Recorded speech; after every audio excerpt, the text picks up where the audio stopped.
வாழ்க்கையில ஒரு இல்லாத ஒரு சூழ்நிலைக்காக தேவ சமூகத்தில் வந்து நிற்கும் போது நீங்க காற்றையும் காண மாட்டீர்கள், மழையும் காண மாட்டீர்கள், ஆனாலும் பள்ளத்தாக்கு தண்ணீரால் நிரப்பப்படும்.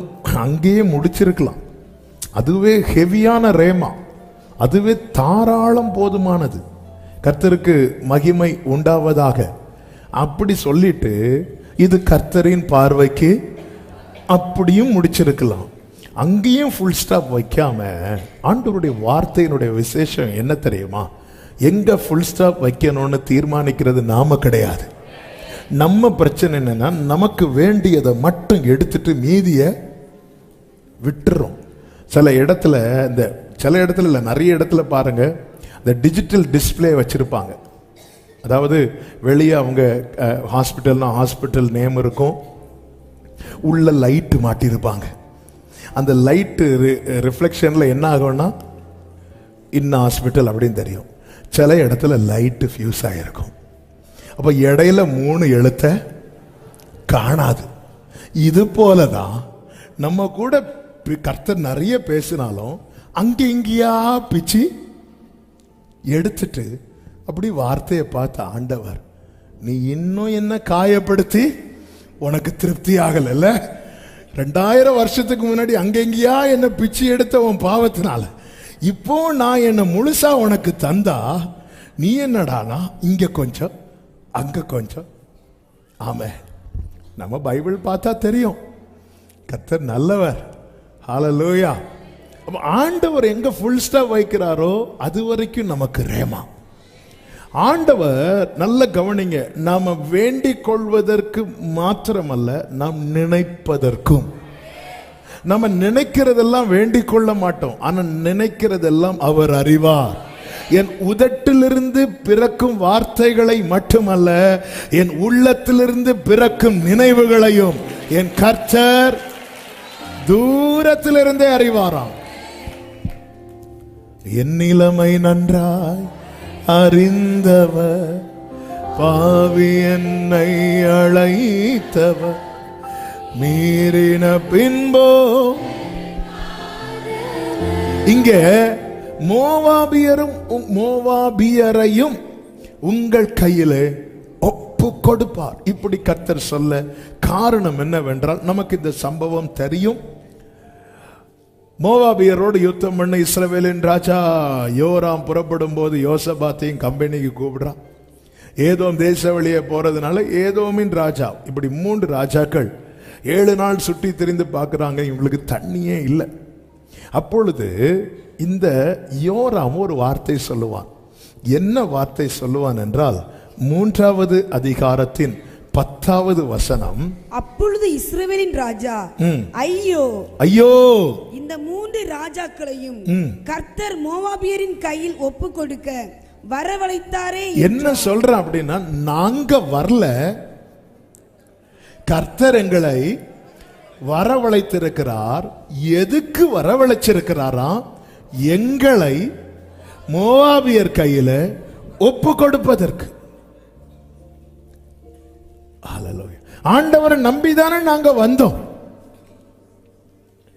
ஆண்டவரை இவன் ஆண்டவரை நம்பியெல்லாம் வரல, அது சப்ஜெக்ட் வேற. இப்ப நாங்க கை வச்சேன்னா போக முடியாது, கர்த்தருக்கு சித்தம், அது சண்டே நம்ம கேட்கலாம். இப்போ நான் அந்த வேர்ட், அவன் சொன்ன வார்த்தையை பாருங்க, நல்ல கவனிங்க.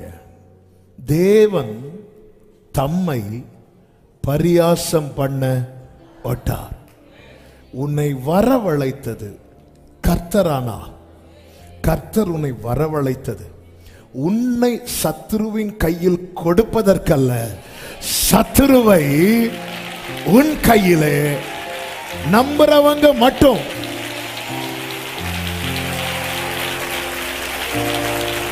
ஆமென். ஆனா சிச்சுவேஷன் எப்படி இருக்கும் தெரியுமா? நம்மை சத்துருவின் கையில கொடுப்பது போல தான் இருக்கும். எகிப்துக்கு யோசேப்பு எப்படி கொண்டு போகப்பட்டான் தெரியுமா? விலங்கிடப்பட்டு, அடிமை வஸ்திரம் தரிப்பிக்கப்பட்டு.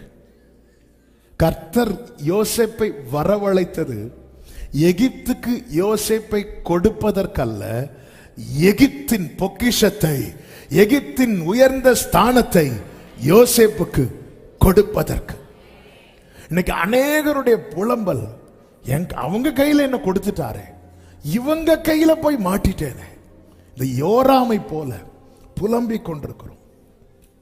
இன்று பேசும்படி இந்த வேத பகுதியை வைத்து செபித்த போது கர்த்தர் தெளிவாய் 3 காரியத்தை பேசினார்.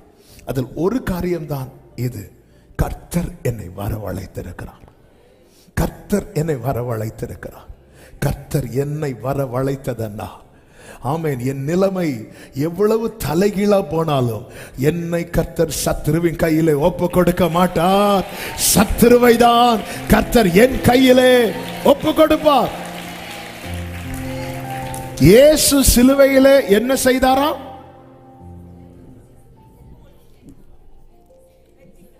வெற்றியை எப்படி சொல்லணும்? இயேசு சிலுவையிலே வெற்றி சிறந்தார். ஆனா நடந்த வெற்றி சிறக்க இயேசுவுக்கு என்னெல்லாம் நடந்துச்சு? என்னெல்லாம் நடக்க கூடாதோ அது எல்லாம் நடந்துச்சு. ஆமே. சில சொல்லுவாங்க, என் வாழ்க்கையில என்னெல்லாம் நடக்க கூடாதுன்னு நினைச்சேனோ அது எல்லாமே நடந்துட்டு பிரதர். உண்மையில இயேசுவுக்கு நடந்ததெல்லாம் பாருங்க, பாருங்க. அந்த இடத்துல இயேசுவை பிடிக்கிறாங்க. இயேசு என்ன சொல்லுவார் தெரியுமா? அதற்கு முன்பதாக, இதற்காகவே வந்தேன், பிதாவினால் அனுப்பப்பட்டார்.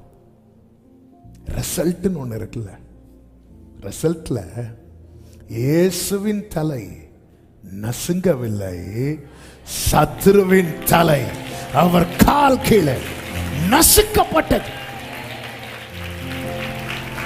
எத்தனை பேர் இந்த பகல் வேளையில நம்புறீங்க? என்னை கர்த்தர் அழைத்தது உண்டானா, என் சூழ்நிலை எல்லாம் எதிராக இருந்தாலும் என்னை சத்துருவின் கையில் ஒப்பு கொடுக்க மாட்டா. சத்துருவை என் கையில் நம்புறவங்க மட்டும் சத்தமா தேவனுக்கு மகிமை ஆமென் சொல்லுங்க பார்க்கலாம். ஆமென் என்று சொல்லி, ஆமென் என்று சொல்லி. ஹalleluya, ஹalleluya. மோசேக்கு 80 வயது. ஹalleluya. 80 வயதான மோசேயை எகிப்துக்கு வரவழைக்கிறார். எகிப்துக்கு வரவழைக்கிறார். மோசே எகிப்தை விட்டு போனதே எதுக்குன்னா, பார்வோன் கையில சிக்கிடக்கூடாது. அப்படிதான் இருக்கு. பார்வோனுக்கு பயந்து அவன் எகிப்தை விட்டு ஓடினான் என்று யாத்திராகமத்திலே 2வது அதிகாரத்தில் நாம் பார்க்கிறோம். இப்ப மோசேக்கு வயசு 80. நல்ல கவனி, மோசே வயதானவன். 40 வயதுல மோசே வல்லவன். வல்லவனான மோசே பார்வோன் கையில நான் சிக்கிருவேன் பயந்து ஓடுறான். ஆனா இப்பொழுது வயதான மோசைய கர்த்தர் வரவழைக்கிறார். ஆமே. அதாவது சொல்லுவாங்க, வல்லவனுக்கு புல்லும் ஆயுதம், வயதானவனுக்கு எதுவுமே ஆயுதம் கிடையாது. வல்லவனுக்கு புல்லும் ஆயுதம், வயதானவனுக்கு ஏதுங்க ஆயுதம்? ஆயுதத்தை கையில பிடிக்க முடியுமா? தூக்க முடியுமா? வயதான மோசே கையில இருக்கிறது ஒரு தடி, ஒரு கோலு. கர்த்தர் வரவழைக்கிறார். நீ வா, நீ வா, பார்வோன்ட்டு போ.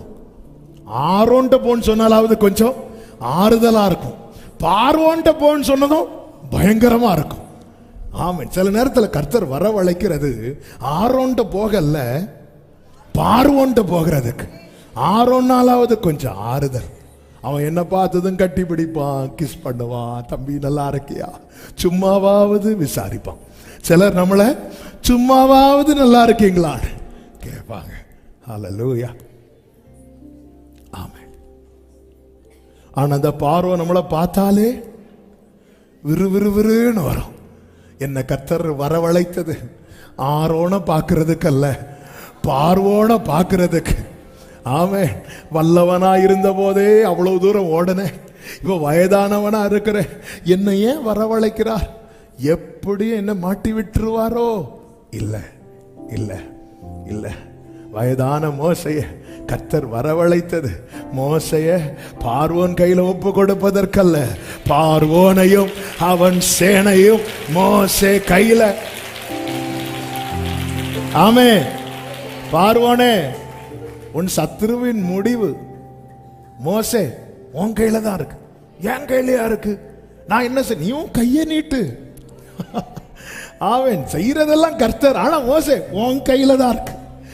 சத்துரு நினைச்சிட்டான் உன் தலையெழுத்து அவன் கையில இல்ல, மோசே அவன் தலையெழுத்து உன் கையில இருக்கு. ஆண்டவரே நான் என்ன செய்யணும், நீ உன் கையை நீட்டு, நீ உன் கையை நீட்டு. பார்வோன் சிங்காசனத்திலிருந்து இப்படி கையெல்லாம் நீட்டி பார்த்தான். மோசே நான் ஒன்னும் ஒப்பு கொடுக்கல, ஆனா மோசே நீ நிக்கிறது வனாந்தரம், நீ நிக்கிறது சிவந்த சமுத்திரத்துக்கு முன்னாடி, நீ உன் கையை நீட்டு. உன் கண்ணுக்கு முன்னாடி பார்வோனும் அவன் சேவையும் சேனையும் ஒரு திரி அணைகிறது போல. இது எப்படி சாத்தியமாச்சு? 40 வயதிலே வல்லவனான மோசேக்கு சாத்தியமாகாதது வயதான மோசேக்கு எப்படி சாத்தியமாச்சு? இது மோசையா வந்தது அல்ல, கர்த்தர் வரவழைத்தது. யோராம் நீ என்ன சொன்ன? கர்த்தர் எங்களை ஒப்பு கொடுக்க வரவழைத்தார்கள். இது கர்த்தர் வரவழைத்ததானா? எழுதி வச்சுக்கோ, மோவாபியரை உன் கையில ஒப்பு கொடுப்பா. வயதான மோசே வரவழைத்து பார்வோனையும் அவன் சேனையும் ஒப்பு கொடுத்தான். இளைஞனான தாவீதை வரவழைக்கிறார். யுத்த களத்தில் அவனுக்கும் யுத்தத்துக்கும் சம்பந்தமே கிடையாது. கோலியாத் தாவீதை பார்த்து அவன் எப்படி இருக்கிறவனா பார்க்கிறானா? இளைஞனா இருக்கிறான். சின்ன பையன். இவன் கையில் ஆயுதம் இல்லை, பட்டயம் இல்லை, ஈட்டி இல்லை. அவன் இவனை பார்த்து அசட்டை பண்ணினான். 1 சாமுவேல் 17:42 சொல்லப்பட்டிருக்கிறது. பெலிஸ்தியன் சுற்றி பார்த்து தாவீதை கண்டு அவன் இளைஞனும் சௌந்தரிய ரூபமான சிவந்த மேனே, ஐயோ பிள்ளை வீட்டுக்குள்ளந்து இப்பதான் வெளியே வந்திருக்குது, வெயிலே படாத பிள்ளை, அவனை இப்படி எல்லாம் அசட்டை பண்ணினான். கர்த்தர் இவனை வரவழைத்தார். தாவீதுக்கு நல்ல நிச்சயம் இருந்தது, நான் வந்ததற்கு. உண்மையிலே தாவீதை அங்க அனுப்புனது எதற்காக? தகப்பன் ஈசாய் அனுப்புனது சாப்பாடு கொடுக்க, கர்த்தர் அனுப்புனது யுத்தம் பண்ண. ஆமே. சிலர் மூலமாய் நாம் அனுப்பப்படுவோம். அவங்களுக்குள்ள நம்மை குறித்த பெரிய திட்டம் இருக்கணும்னு அவசியம் கிடையாது. ஆனால் நான் போகும் வழியை ஈசாய் நினைச்சிருப்பாரு, அங்க போய் யுத்தம் பண்ணி என் பிள்ளை ஜெயிக்க போறான். ஈசாய்க்குள்ள தாவீதை குறித்த திட்டம் கிடையாது. சில நேரத்தில் நம் பெற்றோருக்குள்ள கூட நம்மை குறித்த நல்ல திட்டம் இருக்காது. ஆனால் நாம் தோன்றும் முன்னமே நம்மை தெரிந்தெடுத்த தேவனுக்குள்ள நம்மை குறித்த திட்டம் இருக்கும். ஈசாய்க்கு ஏதாவது தெரியுமா? ஈசாயை போய் விசாரிச்சுட்டு வா, அவ்வளவுதான். ஈசாய்க்குள்ள திட்டம் இல்லை தாவீதை குறித்து, எந்த திட்டமும் இல்லை. ஆனால் தாவீதுக்கு ஒரு வேர் உண்டு. தாவீதுக்கு குமாரனாய் வந்தவர். ஆமே. எங்க அப்பா என்னை பத்தி என்ன நினைக்கிறாங்க, எங்க அம்மா என்னை பத்தி என்ன நினைக்கிறாங்க, இது அல்ல தாவீது மைண்ட்ல இருக்கிறது. என்னை அழைத்தவர், என்னை அபிஷேகித்தவர் என்னை பத்தி என்ன நினைக்கிறார். எனவே என்னை எந்த ஒரு இடத்துல தேவன் அனுப்பினாலும், என்னை எந்த ஒரு இடத்துல என்னை கொண்டு வந்து நிறுத்தினாலும், என்னை சத்துருவின் கையில் ஒப்பு கொடுப்பதற்கல்ல, சத்துருவை என் கையிலே ஒப்பு கொடுப்பதற்காக.